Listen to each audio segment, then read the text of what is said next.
देवेंद्र फडणवीस रचणार नवा इतिहास। राज्यात विधानसभा निवडणुकीनंतर अनेक राजकीय घडामोडींना वेग आल्याचं दिसून येत आहे। अशातच आता सत्ता स्थापनेनंतर पालकमंत्री पदाबाबत चढाओढ पाहायला मिळतेय।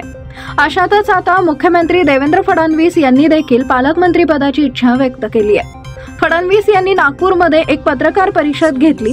या पत्रकार परिषदेमध्ये राजकीय मुद्द्यांना त्यांनी उत्तर दिले। मात्र यावेळी फडणवीस यांना पालकमंत्रीबाबत तिन्ही पक्षांमधल्या आमदारांकडून केल्या जाणाऱ्या दाव्यांबाबत विचारणा करण्यात आली।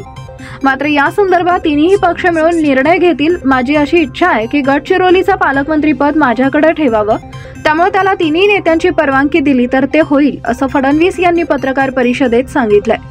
दरम्यान फडणवीस गडचिरोलीचे पालकमंत्री झाल्यास या जिल्ह्याच्या विकासाला कलाटणी मिळू शकते, अशी चर्चा सुरू झाली आहे। तसेच एखाद्या जिल्ह्याचं पालकमंत्री पद स्वीकारणारे फडणवीस हे राज्याचे पहिले मुख्यमंत्री असणार आहेत। दुसरीकडे अद्याप कोणत्या जिल्ह्याचं पालकत्व कोण स्वीकारणार याबाबत कोणताही निर्णय झालेला नाही, परंतु 2 दिवसात याबाबत अधिकृत घोषणा